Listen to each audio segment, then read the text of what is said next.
जय श्री कृष्ण मित्रों, राधे राधे। स्वागत है आपका आपकी अपने यूट्यूब चैनल व्रत कथा प्रभास में।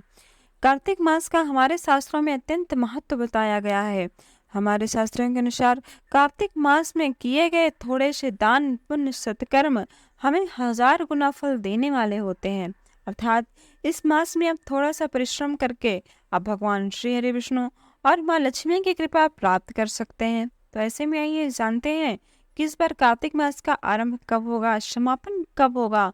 कार्तिक मास में ऐसे कौन से नियम है जो सबको मानने चाहिए, कुछ सरल विशेष नियम जो सबके लिए लाभदायक है। आइए सब कुछ आप विस्तार पूर्वक जानेंगे, तो वीडियो के अंत तक हमारे साथ बने रहें। और वीडियो आपको अच्छी लगे तो इसे लाइक शेयर करना ना भूलें। तो आइए जानते हैं कि इस बार कार्तिक मास का आरंभ कब हो रहा है। मित्रों, इस बार कार्तिक मास का आरंभ 18 अक्टूबर दिन शुक्रवार से होगा, परंतु कार्तिक मास की जो नियम है वह पूर्णिमा से पूर्णिमा तक मानने चाहिए। वैसे तो एकादशी से ही शुरू हो जाता है, परंतु जो व्यक्ति एकादशी से ना मान पाए वो कार्तिक मास के नियम पूर्णिमा से अवश्य माने। तो पूर्णिमा से शुरू होता है और इसके नियम अगली पूर्णिमा तक यानी 15 नवंबर तक अवश्य रूप से मानना चाहिए। कार्तिक मास में यदि आप ज़्यादा कुछ ना कर पाए तो भी प्रातः काल उठकर ब्रह्म मुहूर्त में स्नान करके तुलसी माँ का पूजन करना ना भूलें। माँ तुलसी का पूजन करें, सूर्य भगवान को जल दें, साथ में भगवान श्री हरि विष्णु का पूजन करें। इस मास में कुछ ऐसे विशेष नियम हैं। मैं आपको कुछ कुल मिलाकर 14 नियम बताने वाली हूँ। इसमें से अगर आप एक भी नियम मान लेंगे तो भगवान श्री हरि विष्णु और माँ लक्ष्मी की कृपा आपको अवश्य प्राप्त होगी। मित्रों, हमारे शास्त्रों में ऐसा लिखा है कि जो मनुष्य कार्तिक मास में कोई नियम धारण नहीं करता उसका जीवन निष्प्राय है, अर्थात वह निशाचर की तरह है। इसलिए कार्तिक मास में सबको एक छोटा सा ही नियम अवश्य रूप से धारण करना चाहिए।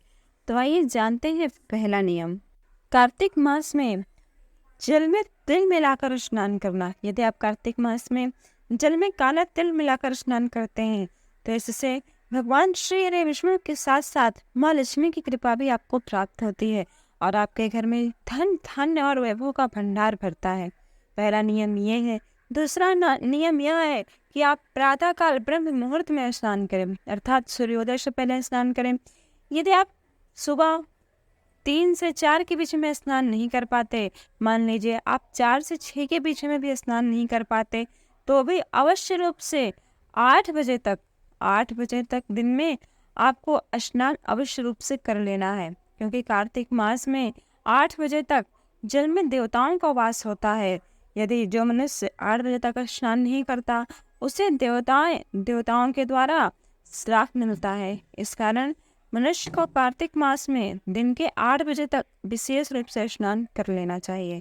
तीसरा नियम, यदि आपसे हो सके तो आप कार्तिक मास में प्रतिदिन भगवान श्री हरि विष्णु और माँ तुलसी तथा आंवले के वृक्ष का पूजन करें। चौथा नियम, यदि आप इन वृक्षों में से तीनों वृक्ष की पूजा नहीं कर पाते तो कम से कम तुलसी माता का पूजन अवश्य करें और प्रतिदिन भगवान श्री हरि विष्णु को एक तुलसी दल अवश्य रूप से अर्पण करें। पांचवा नियम, जो मनुष्य कार्तिक मास में भगवान श्री हरि विष्णु को तुलसी के दल अर्पण करता है उसे कभी अपने प्रदेश से वियोग नहीं होता, उसके सभी पाप नष्ट हो जाते हैं। इसलिए कार्तिक मास में प्रयत्न पूर्वक तुलसी माता का पूजन करना चाहिए और भगवान श्री हरि विष्णु का पूजन करें और उन्हें एक तुलसी दल अर्पण करें। छठवां है, माँ तुलसी के नीचे शाम के समय में संध्या काल में अर्थात दिन डूबने से पहले रोज एक दीपक अवश्य जलाएं और तुलसी माता को प्रातः काल ब्रह्म मुहूर्त में भी एक दिया घी का अवश्य लगाएं। छठा नियम, तुलसी माता के पूजन में परिक्रमा, उनकी तुलसी माता की 4 परिक्रमा होती है, तो तुलसी माता का पूजन करते समय 4 परिक्रमा नियमित रूप से करें। यदि आपसे हो सके तो भगवान शालिग्राम और तुलसी माता का परिक्रमा साथ में करें। यदि ना हो सके तो अलग अलग रूप से ही माँ तुलसी की 4 परिक्रमा नियमित रूप से करें। यह 7वां नियम है कि आप कार्तिक मास में किसी भी दूसरे के घर का अन्न ग्रहण न करें। 8वां नियम, कार्तिक मास में लहसुन प्याज आदि तामसिक चीजों, मांस, मदिरा इत्यादि का सेवन ना करें। 9वां नियम है कार्तिक मास का, यदि आपसे हो सके तो कार्तिक मास में कभी किसी को अपशब्द ना कहें, किसी की चुगली न करें, किसी के पीठ पीछे बुराई ना करें। 10वां नियम अत्यंत महत्वपूर्ण है कि कार्तिक मास में यदि आप सक्षम हैं, आपके पास भगवान ने दिया है, तो आप जरूरतमंदों को कम्बल, भोजन की चीजें दान करें। 11वां नियम है कार्तिक मास में प्रतिदिन आंवले का पूजन करें और भगवान श्री हरि विष्णु की पूजा यदि आपसे हो सके तो आंवले के वृक्ष के नीचे उनकी प्रतिमा को स्थापित करके उनका पूजन करें और आंवले के वृक्ष की परिक्रमा करें। आंवले के वृक्ष के नीचे प्रतिदिन घी का दिया जलाएं। जो व्यक्ति इस प्रकार कार्तिक मास में भगवान श्री हरि विष्णु का पूजन करता है, उसके घर में माँ लक्ष्मी अखंड रूप से निवास करती हैं। जो मनुष्य इस प्रकार भक्ति पूर्वक भगवान श्री हरि विष्णु का पूजन करता है, उसके घर में लक्ष्मी नारायण का वास हो जाता है। इसलिए कार्तिक मास में आंवले का वृक्ष का पूजन अत्यंत फलदायी माना गया है। 12वां नियम है कि कार्तिक मास में यदि आपसे हो सके तो कभी भी किसी के प्रति अपने मन में बुरा भाव न रखें और प्रतिदिन गीता का कम से कम 5 श्लोक का पाठ नियमित करें, क्योंकि गीता भगवान श्री कृष्ण की वाणी कही गई है, आत्मा कही गई है।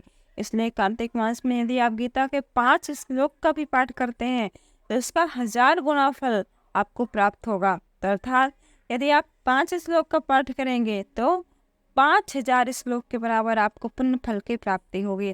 तो आपको कम से कम ये नियम तो अपनाना ही है कि कार्तिक मास में नहीं अधिक तो 5 श्लोक गीता के अवश्य पाठ करना है। अब कार्तिक मास का 13वां अत्यंत सरल एवं महत्वपूर्ण नियम है कि कार्तिक मास में आप झूठ न बोलें। यदि आप सत्य नहीं बोल सकते तो मौन रहें, पर कार्तिक मास में झूठ न बोलें, क्योंकि मित्रों यदि कार्तिक मास में पुण्य 1000 गुना होकर मिलता है तो पाप भी 1000 गुना होकर ही मिलेगा।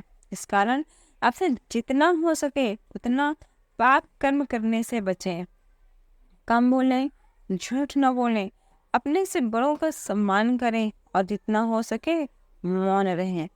और कार्तिक मास का 14वां एवं महत्वपूर्ण नियम है कि आप कार्तिक मास में अधिक भोजन का सेवन न करें, कुछ भी भक्ष न खाएं। अर्थात यदि आपसे हो सके तो कार्तिक मास का पूरा 1 महीने का व्रत करें। यदि आप व्रत नहीं कर पाते तो 2 बार भोजन करें, परंतु ऐसे नहीं कि सारा दिन कुछ न कुछ खाते रहें।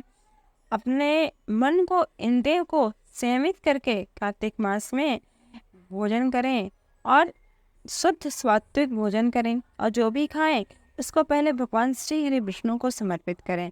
यदि इन 14 नियमों में से आप एक भी नियम का पालन कर लेंगे तो आपके ऊपर भगवान श्री हरि विष्णु और माँ लक्ष्मी की कृपा बरसेगी। मित्रों आज के लिए इतना ही। आपको हमारा ये वीडियो कैसा लगा कमेंट करके अवश्य बताएं। आपके यदि कोई प्रश्न है तो वो भी आप कमेंट बॉक्स में पूछ सकते हैं, और वीडियो अच्छा लगा हो तो इसे लाइक शेयर अवश्य करें, और चैनल पर नए हैं तो चैनल को सब्सक्राइब कर बेल आइकॉन प्रेस करना ना भूलें।